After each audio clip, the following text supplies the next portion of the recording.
أولئك الذين أنعم الله عليهم من النبيين. الحمد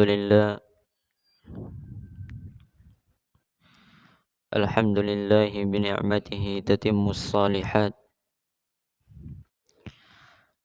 أشهد أن لا إله إلا الله وحده لا شريك له، وأشهد أن محمدا عبده ورسوله لا نبي بعده. وصلى الله على محمد وعلى آله ومن تبعهم بإحسان إلى يوم الدين. أما بعد.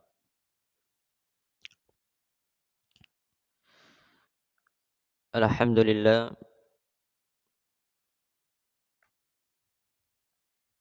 kita telah menyelesaikan dari 5 perkara atau 5 pimpinan tagut.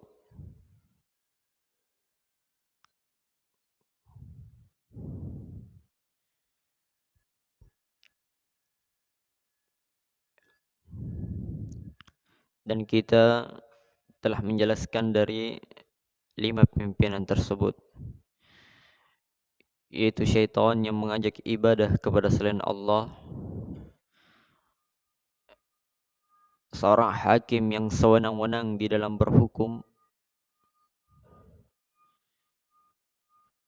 yang ketiga seseorang yang berhukum dengan hukum selain Allah, yang keempat orang yang mengaku mengetahui perkara gaib, kemudian yang kelima adalah orang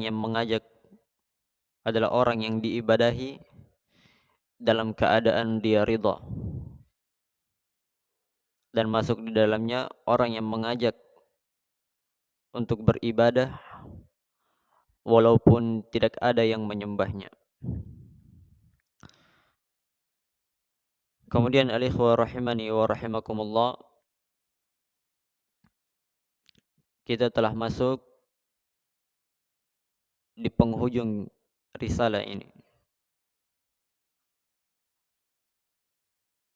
Kata penulis rahimahullahu ta'ala, Asy-Syaikh Muhammad ibn Abdul Wahhab rahimahullahu ta'ala, wa'lam anna al-insana la yasiru mu'minan billahi illa bil kufri bit taghut. والدليل قوله تعالى فمن يكفر بالطاغوت ويؤمن بالله فقد استمسك بالعروة الوثقى لا انفصام لها والله سميع عليم. الرشد دين محمد صلى الله عليه وسلم، والغي دين أبي جهل، والعروة الوثقى شهادة أن لا إله إلا الله، وهي متضمنة للنفي والإثبات، تنفي جميع أنواع العبادة عن غير الله تعالى، وتثبت جميع أنواع العبادة كلها لله وحده لا شريك له. Kata penulis rahimahullahu ta'ala, wa'lam, maka ketahuilah, artinya perhatikanlah, bahwasanya manusia tidak akan dikatakan dia beriman kepada Allah kecuali dia kufur dengan tagut. Dan dalilnya firman Allah Subhanahu wa ta'ala, maka barang siapa yang kufur terhadap tagut dan beriman kepada Allah, maka sungguh dia telah berpegang teguh dengan tali yang sangat kuat yang tidak ada putusnya. Dan Allah Subhanahu wa ta'ala Maha mendengar lagi Maha mengetahui. Ar-rusydu kata penulis adalah dinu Muhammad, adalah agama Nabi Muhammad sallallahu alaihi wasallam. Wal ghay, dan penyimpangan, al ghay dinu Abi Jahlin, agama Abi Jahal. Wal urwatul wuthqa, dan tali yang sangat kuat adalah syahadatu alla ilaha illallah. Syahadat la ilaha illallah wa hiya mutadamminatun lin-nafy. Dan syahadat la ilaha illallah terkandung padanya penafian dan penetapan. Artinya tanfi jami'a anwa'il ibadah. Engkau menafikan seluruh jenis ibadah dari selain Allah, dan engkau menetapkan seluruh jenis ibadah kepada Allah Subhanahu wa taala satu-satunya, tidak ada kesyirikan di dalamnya. Maka di sini penulis rahimahullahu taala kembali mengingatkan kepada kita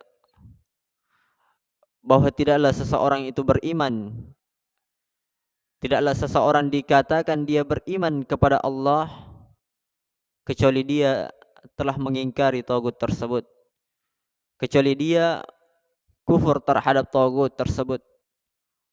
Oleh karenanya istilah para ulama yang pernah kita sampaikan, at-takhliyatu qabla at-tahliyah, mengosongkan sebelum berhias. Artinya dia kosongkan ibadah kepada selain Allah, dia kosongkan hatinya kepada selain Allah, dia kosongkan seluruh peribadatannya kepada selain Allah.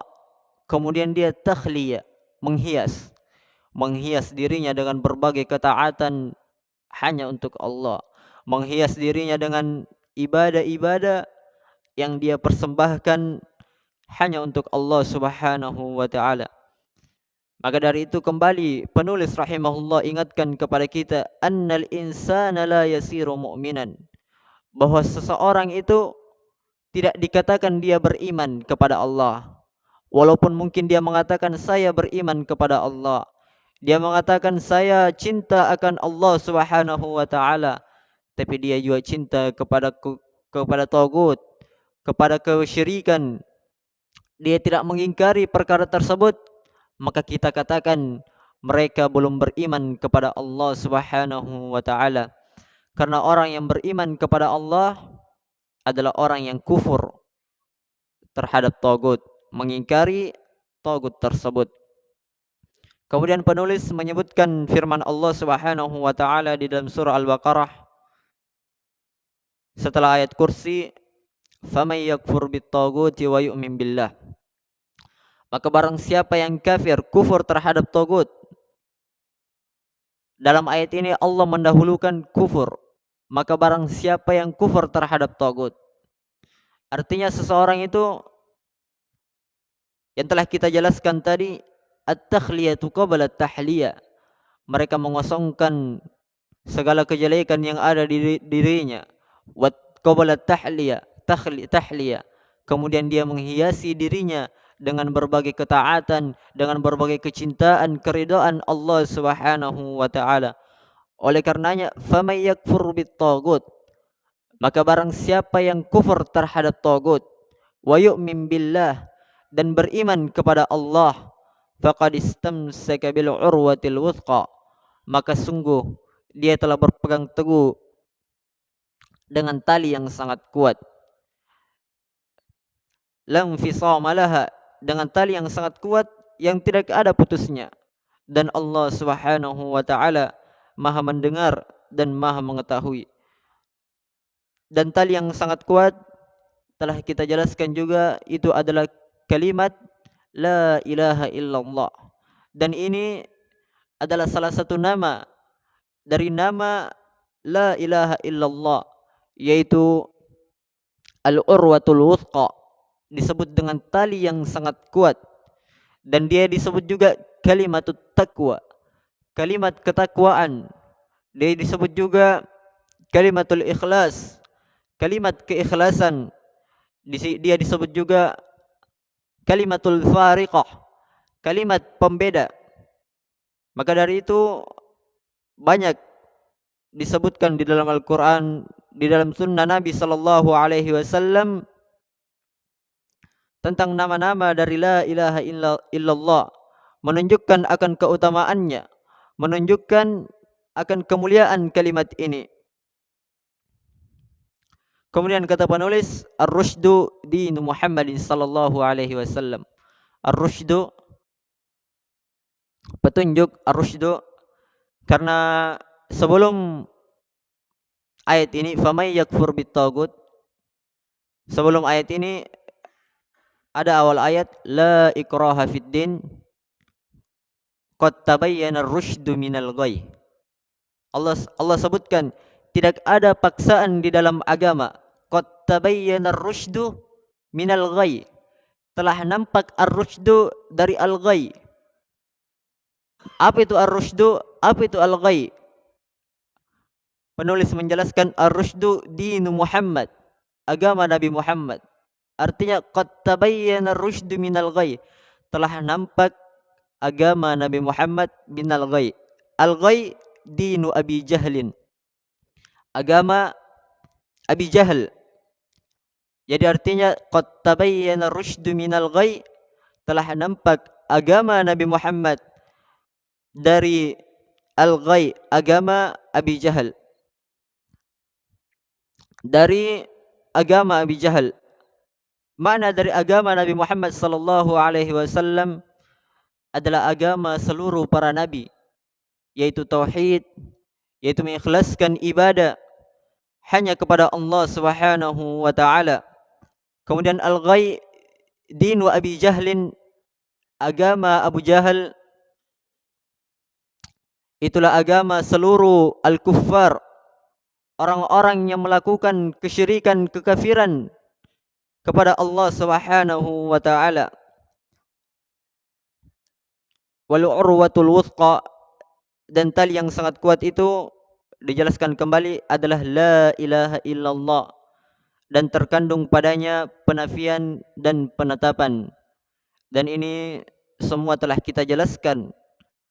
Akan tetapi penulis rahimahullah kembali mengingatkan kepada kita sebelum beliau menutup kitabnya, kembali mengingatkan kepada kita bahwa begitu pentingnya tauhid ini, begitu pentingnya pelajaran ini, sehingga seorang muslim senantiasa menerapkannya di dalam kehidupannya. Terkandung padanya dua rukun, penafian dan penetapan.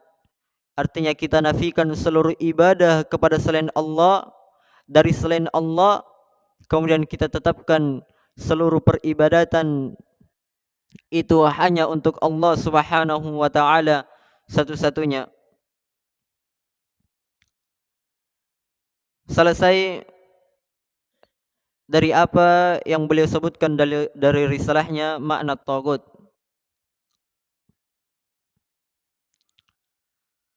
Dari makna tagut, semoga Allah Subhanahu wa taala menjadikan apa yang telah kita pelajari, menjadikan apa yang telah kita dengarkan adalah sesuatu yang bermanfaat, sesuatu yang berberkah di dalam kehidupan kita, sesuatu yang menjadikan keimanan kita itu bertambah, sesuatu yang menjadikan kita semakin dekat kepada Allah Subhanahu wa taala. Karena tauhid itu sendiri adalah perkara yang paling besar seseorang itu bisa semakin dekat kepada Allah Subhanahu wa taala. Maka dari apa yang telah kita sebutkan dari awal risalah sampai akhir risalah adalah tauhid, memurnikan ibadah kita hanya kepada Allah Subhanahu wa taala, dari doa-doa kita, dari meminta keberkahan, dari pertolongan, kita hanya arahkan hanya untuk Allah Subhanahu wa taala. Selesai dari risalah makna tagut. Semoga Allah menjadikan keberkahan di dalamnya.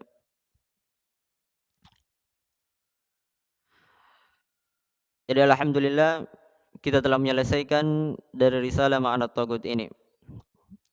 Insyaallah kita akan lanjutkan di dalam membaca kitab lain insyaallah taala. Semoga Allah Subhanahu wa taala memudahkan segalanya. Subhanakallahumma bihamdik, asyhadu an la ilaha illa anta, astaghfiruka wa atubu ilaik. Wassalamualaikum warahmatullahi wabarakatuh.